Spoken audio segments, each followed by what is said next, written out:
नमस्कार दोस्तों, एनएस ज्योतिष में आपका फिर से स्वागत है। आज हम बात करेंगे वृषभ लग्न यानी कि टॉरस एसेंडेंट का जून 2024 का महीना कैसा रहेगा, ये हम लोग जानने का प्रयास करेंगे। अगर आपने वृषभ लग्न का मई 2024 का मासिक फलादेश एवं उपाय नहीं देखा है तो ऊपर दिए हुए आई बटन पर क्लिक करें। देखिए, ये वाला जो भाव होता है ना, इस भाव को लग्न भाव कहते हैं। इस भाव पे अगर 2 नंबर लिखा हुआ है तो ये वृषभ लग्न वाले जातकों की पत्रिका है। आइए देखते हैं शुरुआती तौर पे कौन कौन से ग्रह आपके किस किस भाव में बैठे हुए हैं। तो गुरु, सूर्य, बुध और शुक्र आपके लग्न पे बैठे हुए हैं।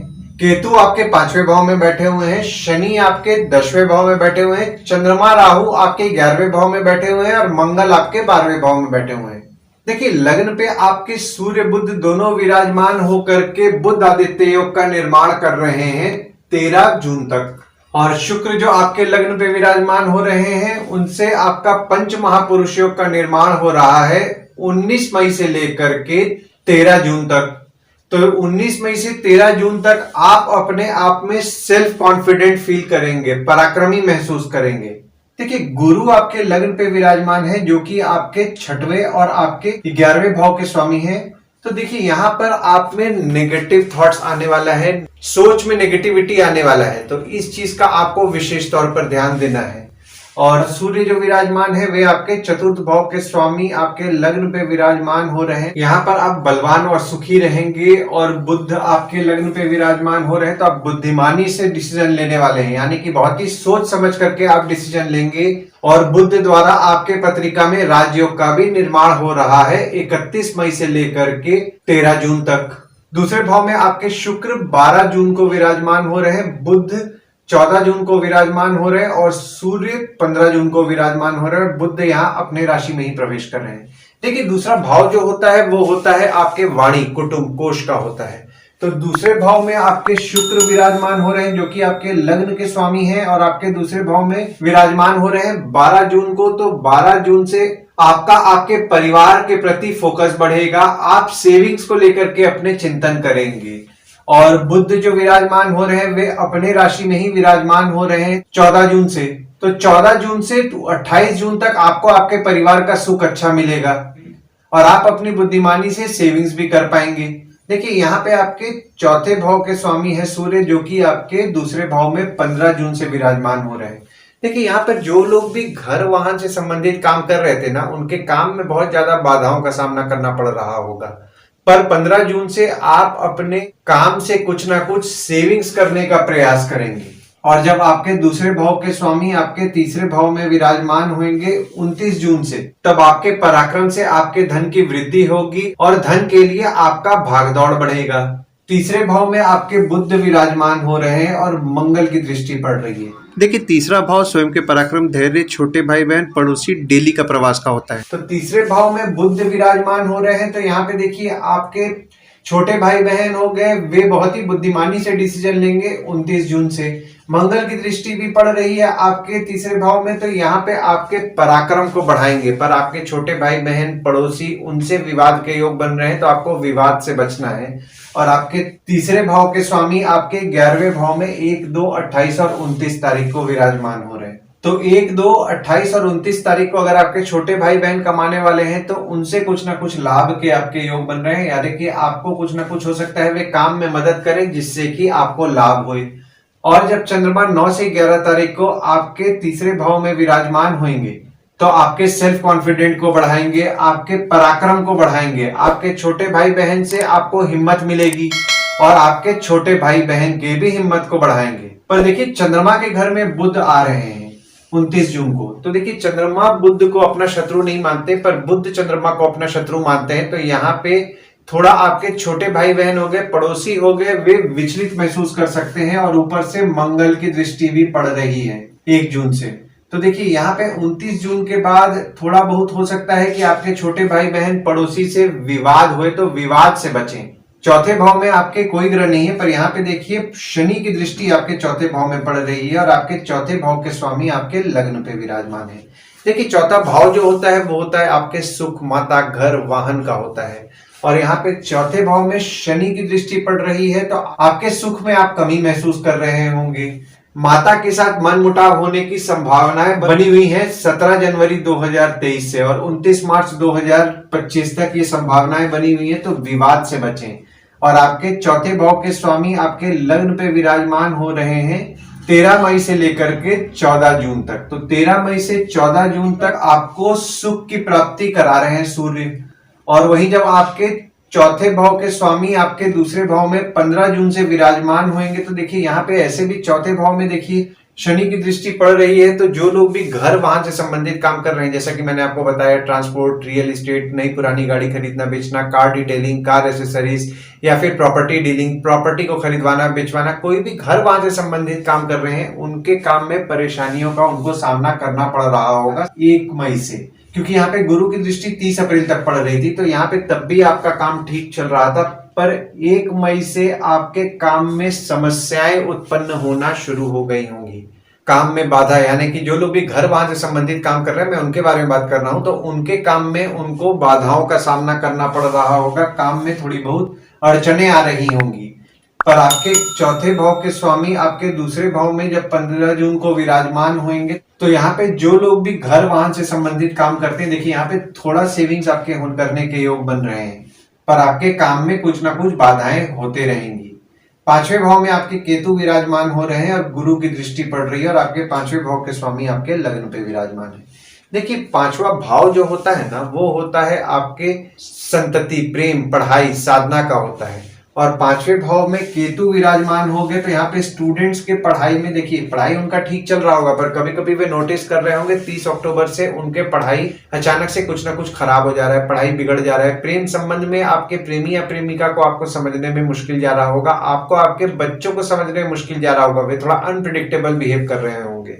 पर यहाँ पे देखिए गुरु की दृष्टि पड़ रही है 1 मई से, तो यहाँ पे जो स्टूडेंट्स हैं उनके पढ़ाई में उनको पॉजिटिव रिजल्ट्स मिलेगा। प्रेम संबंध में जो अनप्रिडिक्टेबल वे बिहेव कर रहे थे, उनके साथ आपके संबंध में मजबूती आएगा, आपके बच्चों के साथ आपके संबंध में मजबूती आएगा। और आपके 5वें भाव के स्वामी आपके लग्न पे 31 मई से 13 जून तक विराजमान है, जिससे कि राजयोग का भी निर्माण कर रहे हैं।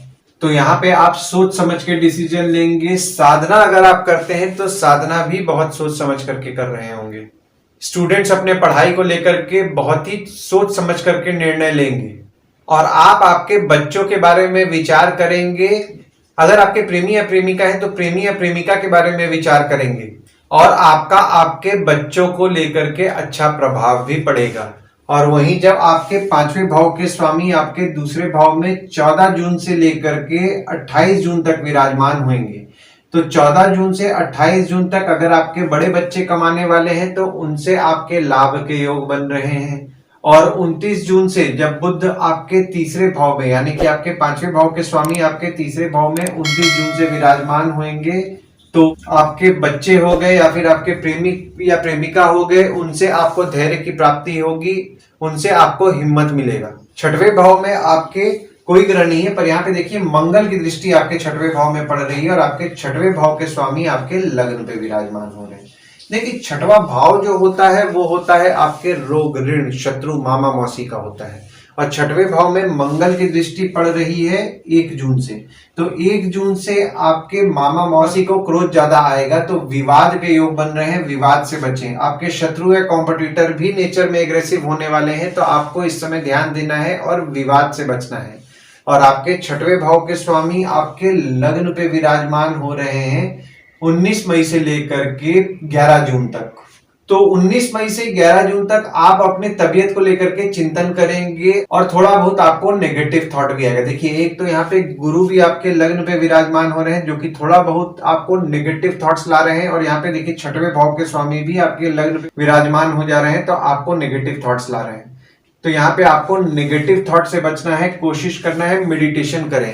पर जो लोग भी बीमारी दवाई से संबंधित काम कर रहे हैं, डॉक्टर हैं या फिर मेडिकल स्टोर चला रहे हैं, बैंक रिकवरी सिक्योरिटी सप्लाई से संबंधित काम कर रहे हैं, वे पॉजिटिव माइंडेड होकर के काम करेंगे 19 मई से लेकर के 11 जून तक। और वहीं जब आपके 6वें भाव के स्वामी आपके दूसरे भाव में 12 जून से विराजमान होंगे, तो यहाँ पे आपके परिवार में धन को लेकर के विवाद हो सकता है, तो विवाद से बचें, क्योंकि यहाँ पे देखिए, अगर आपका आपके परिवार वालों के साथ विवाद होगा ना, तो हो सकता है आपके परिवार वाले आपको अपना शत्रु समझने लगे। यानी कि आप जब देखिए मन नहीं बात मानता है कोई चीज का और विवाद होता है, तो उस पीरियड में कहीं ना कहीं परिवार वाले जो होते हैं वे आपके बात को पॉजिटिव माइंडेड नहीं लेंगे और आपके बात को अपोज करेंगे, जिससे कि वे आपको अपना शत्रु समझ सकते हैं। तो इस चीज का आपको ध्यान देना है। 7वें भाव में आपके कोई ग्रह नहीं है, पर यहाँ पे शनि की दृष्टि पड़ रही है, मंगल की दृष्टि पड़ रही है और गुरु की दृष्टि पड़ रही है। और आपके 7वें भाव के स्वामी आपके 12वें भाव में विराजमान है। देखिए, 7वां भाव जो होता है वो होता है आपके स्पाउस, भागीदार का होता है। तो अभी थोड़ा पीछे जाते हैं। देखिए, 17 जनवरी 2023 से ना शनि की दृष्टि आपके 7वें भाव में पड़ने लगी। तो 17 जनवरी 2023 से आपका आपके स्पाउस हो गए, भागीदार हो गए, उनसे मनमुटाव हो रहा था, उसमें आपको सुधार देखने के लिए मिलेगा 1 मई से, जब गुरु की दृष्टि आपके 7वें भाव में पड़ने लगी। पर मंगल की दृष्टि भी देखिए यहाँ पे 1 जून से पड़ रही है। तो यहाँ पे आपके स्पाउस को थोड़ा क्रोध ज्यादा आएगा, तो विवाद से आपको बचना है। और आपके 7वें भाव के स्वामी आपके 12वें भाव में 1 जून से विराजमान हो जा रहे हैं।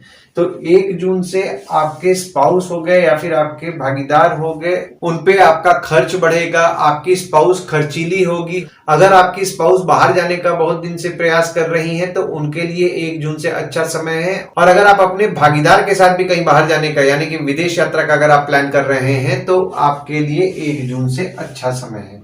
8वें भाव में आपके कोई ग्रह नहीं है, पर यहाँ पे देखिए शुक्र, बुध और सूर्य की दृष्टि आपके 8वें भाव में पड़ रही है।